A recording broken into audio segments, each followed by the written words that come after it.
My wife has been peeking at me from around corners and behind furniture. It's gone from weird to terrifying.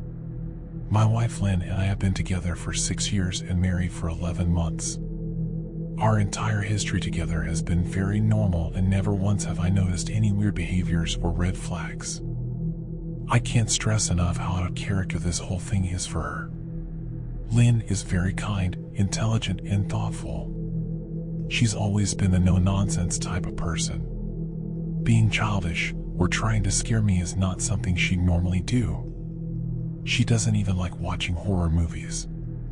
When we first started dating, she agreed to watch The Shining with me because she knew how much I loved horror. She was so scared that she didn't even make it through half of the movie before we had to turn it off. She isn't into anything creepy and has never been into pranks. It's just not her cup of tea. And that's fine. But that's what was so strange about this. It's just so unlike her. I should also add that she never had any mental health issues, and as far as I'm aware, it doesn't run in her family. I know some people are able to hide their mental health problems, but in the 6 years we've been together, I think I have seen some sort of sign. 2 months ago, I was in the kitchen making myself some coffee before work. I was running a bit late that morning and knew I wouldn't be able to make it to Dunkin' Donuts for my usual morning fix. I took a sip of my coffee as I hurried down the hall towards the front door when I happened to notice Lynn peeking at me from around the corner ahead of me. I could only see her eyes and a strand of her long dark hair hanging against the wall. The rest of her body was concealed behind the corner. I nearly spilled my coffee when I saw her. I did burn the shit out of my lips. "Geez, Lynn," I said, wiping a few drops of coffee from my pants. "You scared the shit out of me." She immediately popped out of view like a little kid that had been caught.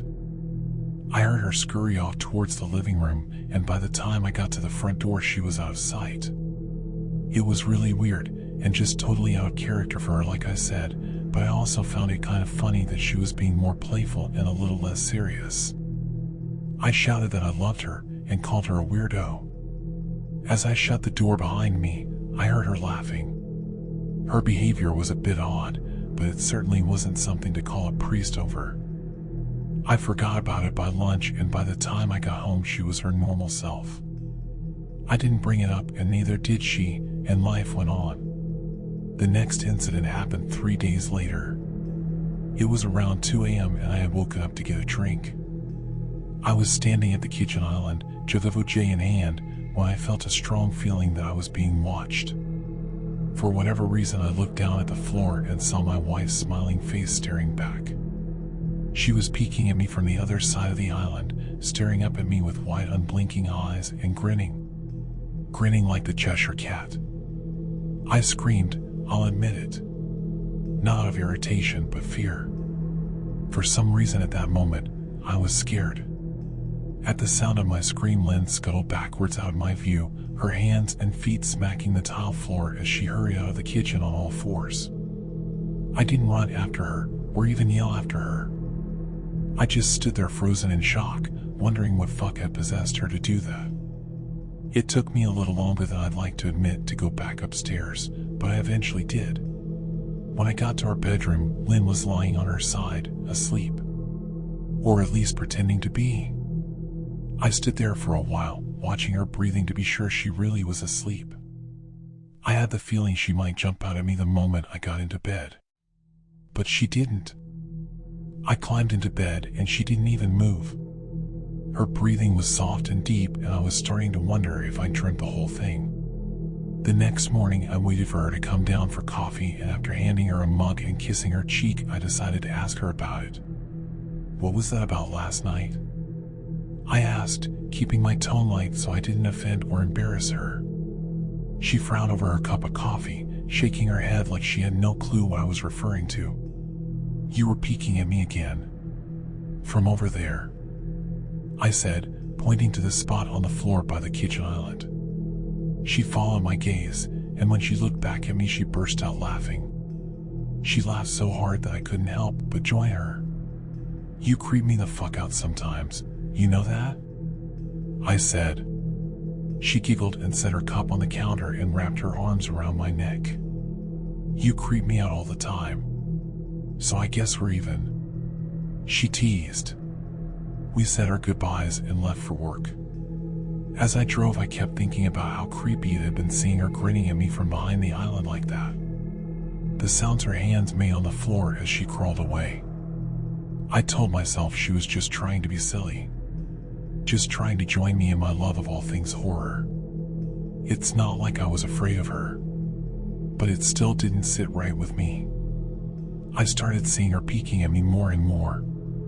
Sometimes she'd be peeking out from behind the couch or living room curtains. Once she even managed to get inside her grandmother's old trunk that sits at the foot of our bed. I might not have even known she was there at all had the trunk's old hinges not given her away. She'd had the lid propped up just enough so that only half of her face peeked through. She'd been grinning like an excited toddler.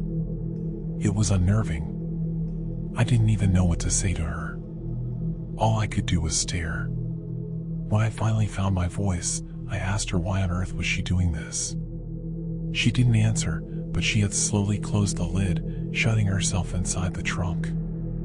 I just walked away, feeling disturbed. I didn't understand why she was doing it, but it clearly made her happy. I just hoped she would tire of the game quickly. Lynn didn't peek at me for the next 2 weeks.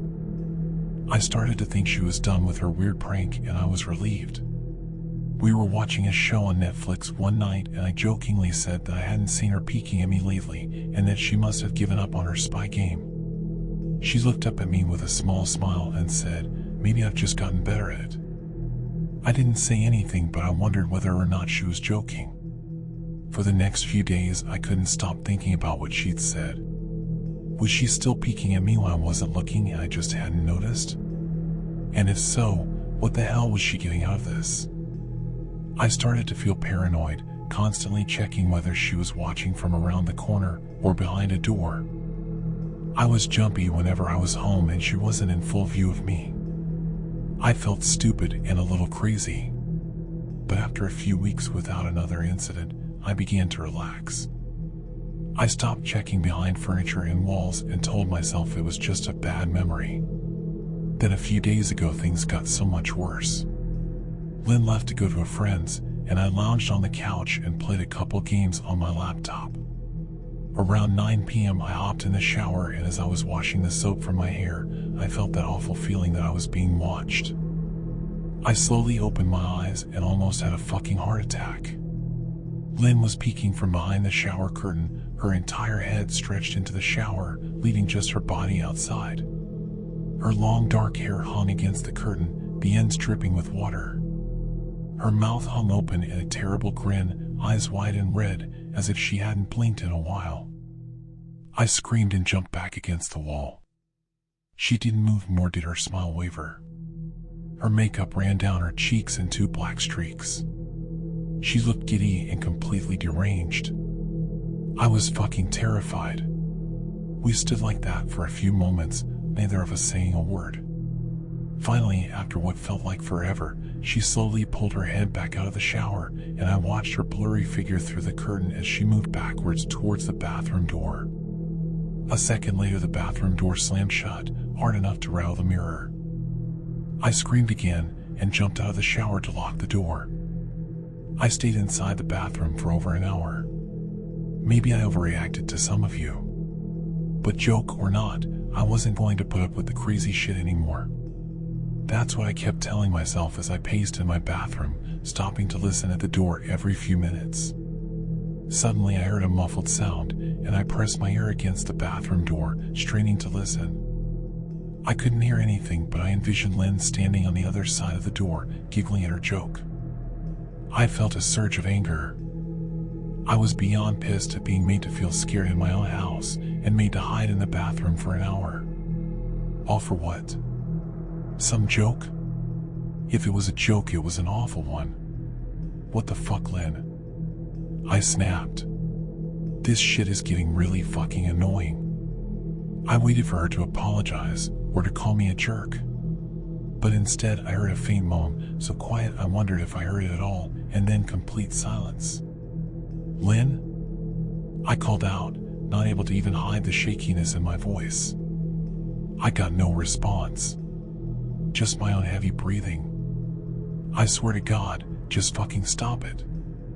I yelled, pounding my fist on the door.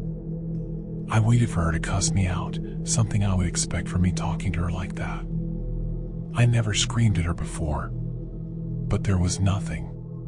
Just the occasional drip from the shower head. I won't deny that I was scared. Too afraid to open the damn door and face my own wife. I waited another 30 minutes or so, which feels like a fucking lifetime when you're scared. Finally, I decided I wasn't going to spend the night hiding in my bathroom, so I got down on my knees and peered under the door. I almost expected to see her face peeking back at me, but thankfully I didn't. I could see straight down the hallway to the top of the stairs, but no Lynn. I didn't know if I should be happy about that or not. I looked for a few minutes, waiting to see her head pop up over the top step, but it never came. I stood up, my hand hovering over the door, and mentally prepared myself to open it. I slowly turned the lock with shaky fingers and was about to yank it open when I heard a sound that still makes me feel nauseous when I think about it. A moan, louder than before, but this time I was able to tell just where it was coming from. I turned my head to the closet door as if in slow motion and locked eyes with my wife, who was peeking out at me from the slight gap. Her eyes were still wide as ever and her mouth was hanging open in the most grotesque gaping smile I'd ever seen. I didn't even scream. I was too scared for even that. Her hands were clasped to her chest, body trembling with sheer delight, as if she could barely contain her excitement. A short raspy moan bubbled up from her throat, deep and raw, sending a shiver through my entire body. Somehow I found the ability to pull the bathroom door open and ran as fast as I could all the way down the steps, snagging my keys and phone from the table in the living room before running outside to my car. I could hear her shrill laughter behind me, but I didn't hear her getting closer. I didn't bother shutting the front door. I drove away from the house faster than I legally should have, shivering the entire time, either from fear or the cold. Maybe a little of both. I hadn't grabbed a coat or even a pair of shoes. I was still in my boxers and my hair was still damp. I drove straight to my brother Chris's house about 40 minutes away, ignoring any and every call and text I got. I didn't check my phone until I was safely parked in my brother's driveway. Lynn had called 4 times and sent a flurry of texts, all wondering where I'd gone and why I left like that. I threw my phone at the dash in a rage, furious at her nonchalant attitude. My brother and his wife were surprised to see me, especially dressed in just a pair of boxers, but told me to stay as long as I needed.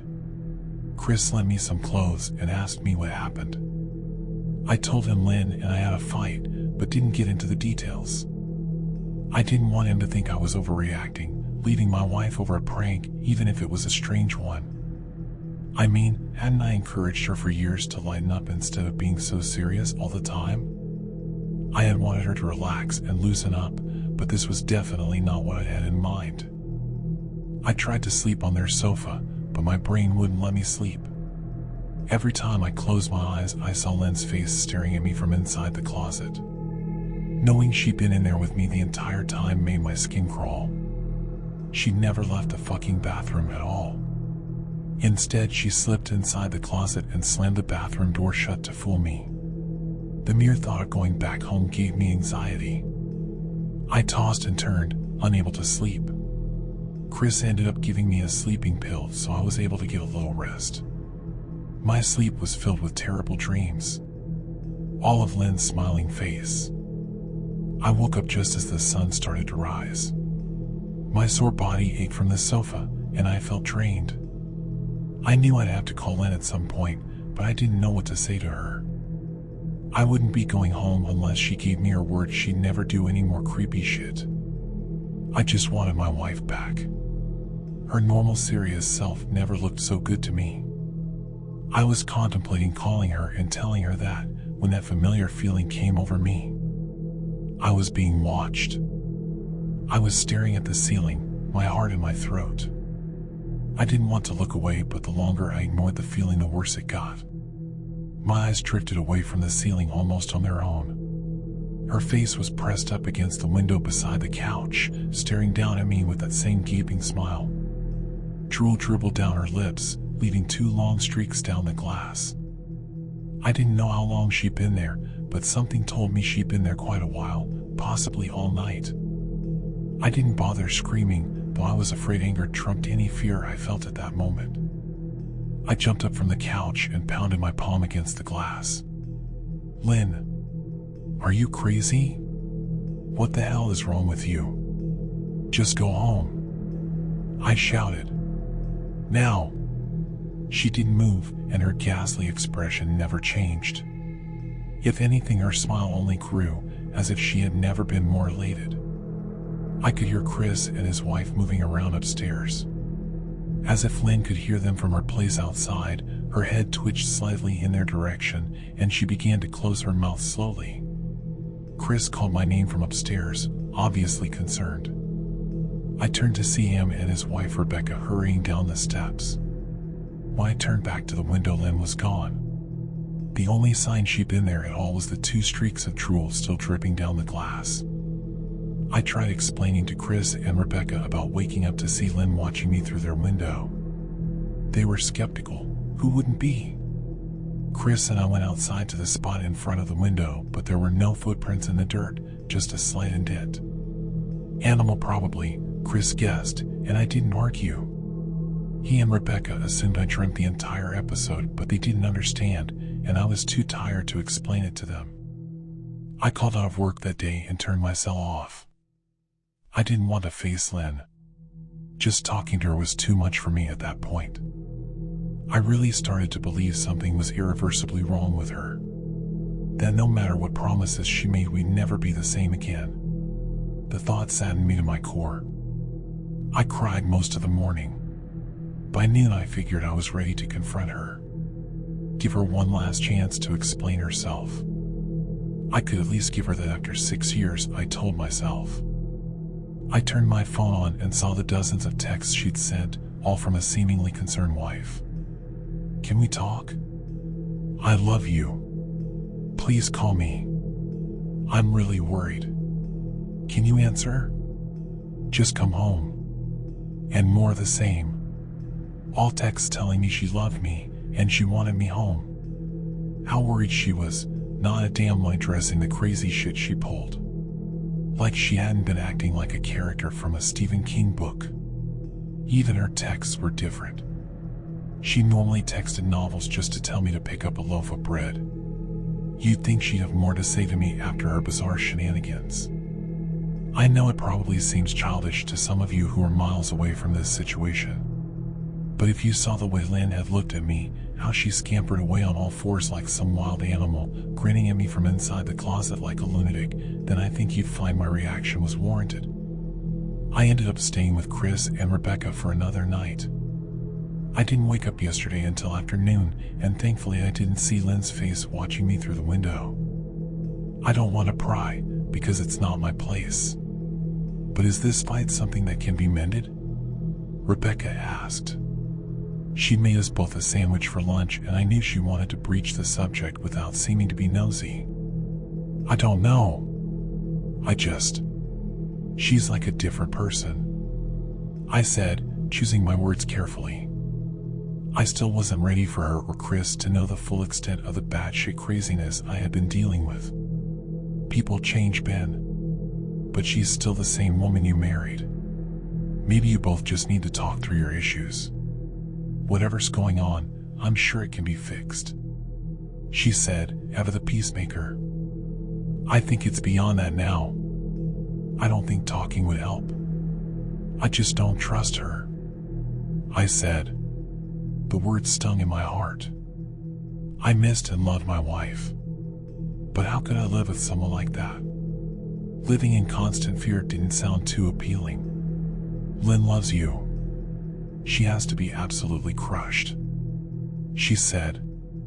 I don't know about that, I said. Well, she certainly seemed like it to me.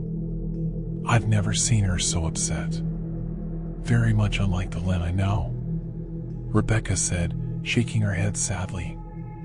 It took a full minute for her words to really sink in, and when they did, I felt dread worming its way through my skin. Wait.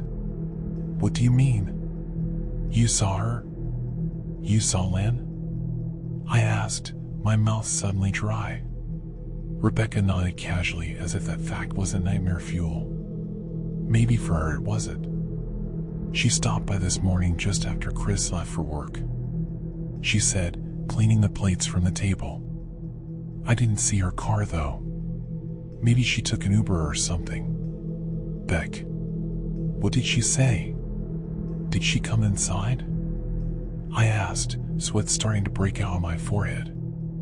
I began looking around, examining corners as though a predator lurked behind them. No. She just asked if you were awake yet, and I said that you weren't. I asked if she wanted me to wake you, but she said no. Just said to let you sleep. She said as she washed the dishes. That's all? She didn't say anything else? I asked. No. She looked awful though. Like she hadn't slept in days. I think you should call her. I got up from the table and thanked Rebecca for lunch. I felt a little bit better at the knowledge that at least she hadn't come inside. Still, I needed to double check that the doors were locked.